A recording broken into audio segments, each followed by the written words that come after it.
Gente, vamos lá. Então, esse é meu primeiro livro, então provavelmente vocês devem imaginar que eu tô bastante nervosa. Como a Débora fez minha introdução, eu sou da casa, eu sou revisora e preparadora da Unifal há quase 5 anos. Juntos nós já fizemos mais de 250 livros, eu revisando entre poesia, dramaturgia, contos, romances, novelas. E aí no ano passado, eu tô falando a mesma coisa que ontem, tá, gente? É um roteiro. No ano passado a gente veio pra falar, eu vim como revisora e eu falei, ano que vem eu volto como autora. E aí esse ano eu voltei como autora. Eu reuni 14 contos, né? O nome do meu livro, bem discreto, não nega. Contos de amor, desamor, drama e tragédia no Rio de Janeiro. São 14 contos que passam entre diferentes bairros do Rio, da Zona Norte, a Zona Sul, o Grande Rio também, a Baixada. Mas não apenas isso, é a história das pessoas, é a história da gente, da cidade, que atravessa. E eu tenho uma coisa, sempre tive desde muito nova, uma ligação muito grande com leituras que flanam a cidade, né? Então, ali, Rubem Fonseca, Garcia Rosa, o próprio João do Rio, né? Meu irmão aí de jornada, apaixonado, inspirador. E uma vez eu entendi que, antes mesmo de eu entender que eu era uma flaner, e em algum momento eu comecei a usar isso para minha ficção. Embora o meu livro não seja só, né, de flaner, não é um livro de contos, é um livro de ficção, mas é um livro que atravessa a cidade, que cita contos, cita locais que eu frequento com a minha família, que eu frequento sozinha. Eu tenho uma relação muito amalgamada com o centro do Rio, com os carnavais, com a cultura carioca, e eu falo tudo isso muito ali. Sou tijucana, então também demonstro muito isso ali no meu livro. Mas na verdade são histórias de pessoas que estão nos cruzos da vida, que estão atravessando a cidade, e as protagonistas são protagonistas mulheres, porque hoje a mulher contemporânea ela vive no cruzo, né? Ela tá ali no ônibus, ela tá ali indo buscar o filho, ela tá observando o outono mudando nas árvores, mesmo que ela não escreva. Hoje a gente tem uma liberdade muito maior de sentar num café e escrever. Eu ainda me sinto tímida, faço. Sento, tomo vinho sozinha, escrevo, mas negar que eu me sinto ainda constrangida não, ainda há um interdito para a mulher. E aí, há pouco tempo, Lauren Elkin lançou um livro sobre flaneses, né? Chamando esse termo para nós, em vez do flaner, né? Nós, a flaneuserie, que é o que a mulher faz, que era que no tempo do João do Rio, gente, imagina, não dá, né? A gente ali em A Alma Encantadora das Ruas, você tem João do Rio frequentando uma casa de ópio, passando a noite com estivadores, falando de quem eram as pessoas tatuadas e de quem tatuava naquela época as pessoas. E é muito curioso, porque quem fazia tatuagem naquela época, em 1900, eram meninos de 9 anos. Faziam tatuagens nas outras pessoas das diversas formas mais loucas. Então, me apresentei.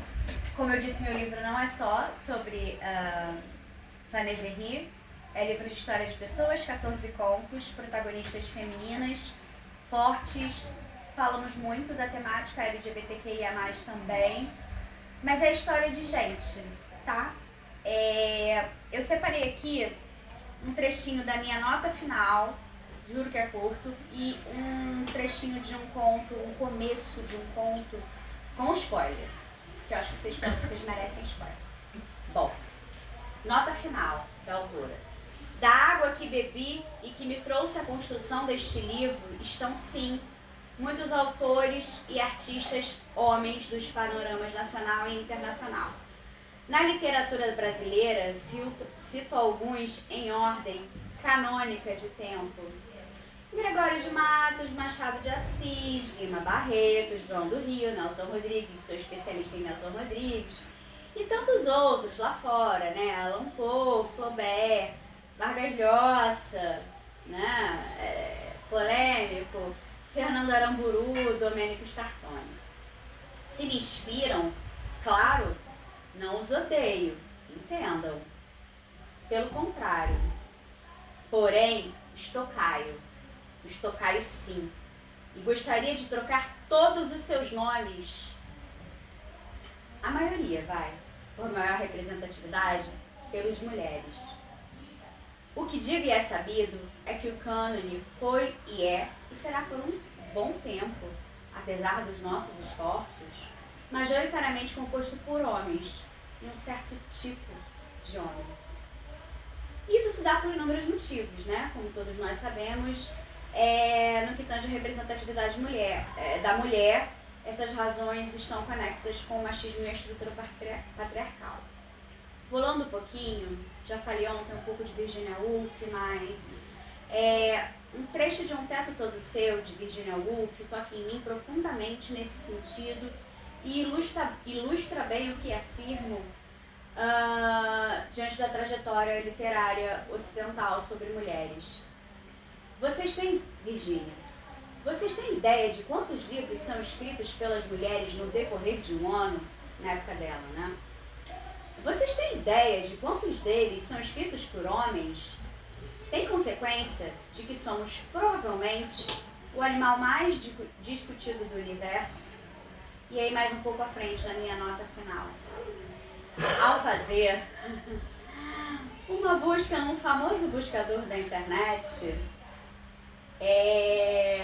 pelo termo flannery, mas mulher, tal ferramenta me sugere: você quis dizer lingerie de mulher?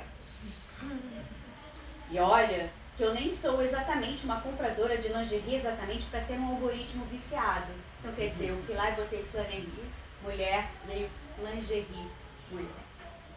E aí, para terminar aqui só um trechinho dessa nota final, eu queria dizer para nós que, mulheres, penas em punho, cutuquemos o mundo com a nossa palavra.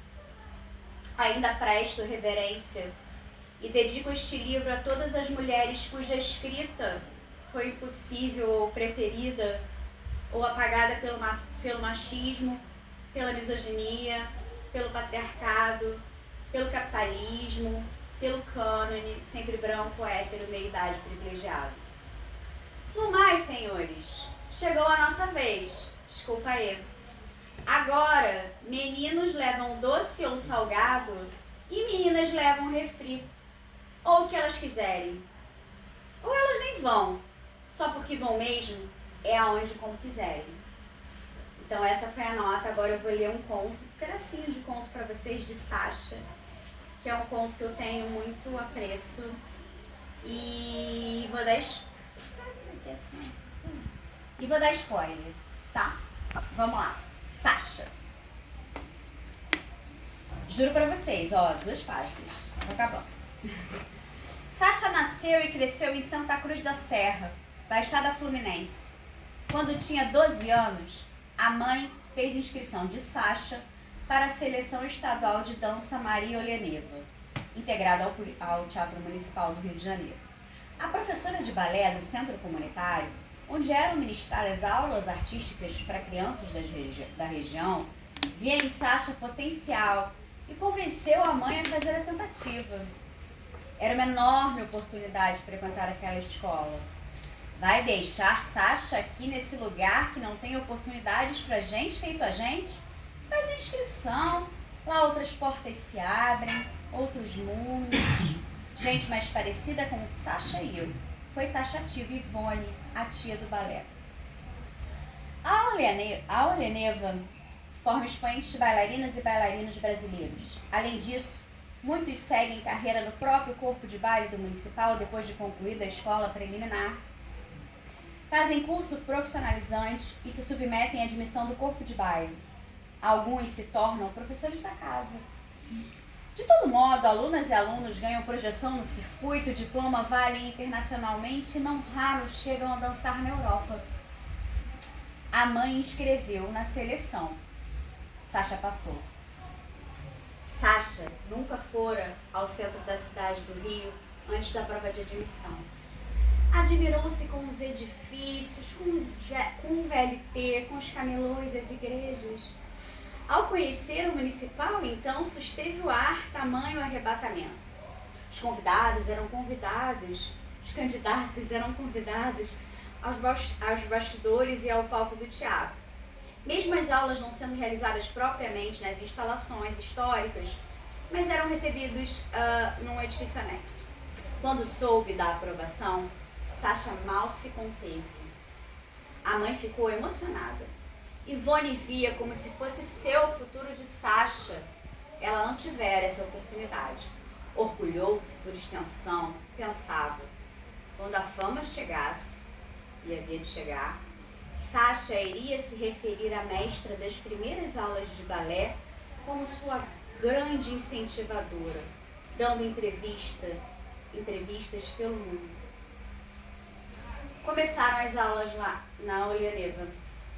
E para Sasha, era mesmo um pouco como Ivone tinha falado, ou quase. Havia alguns meninos também, afeminados, como costumavam se referir a Sasha, familiares, professores e funcionários do colégio municipal em que estudava. E ainda fazendo balé, salientavam os mais preconceituosos. Afeminado. Um eufemismo para não se lidar com o fato de que sim, Sasha tinha características consideradas mais de menina do que o que se espera de um menino. Era uma gente intolerante e estão por toda parte, ainda que ocultos. Os meninos do colégio chamavam Sasha mesmo de viadinho, menina. Havia bullying, mas a mãe e algumas funcionárias e funcionários aliados serviam de pelotão, se faziam de fronte e conseguiam conter, mais ou menos, a situação e dar a Sasha uma vivência quase pacífica e até feliz na escola. Então, Sasha tem muito mais páginas, eu vou parar por aqui para não deixar vocês entediados. Mas acho que eu já dei um spoiler, né? Acho que, enfim, Sasha é um nome que pode ser para nós. Mas tem muito mais nesse conto. A história de Sasha não é uma história triste. Então, é isso, gente. Obrigada.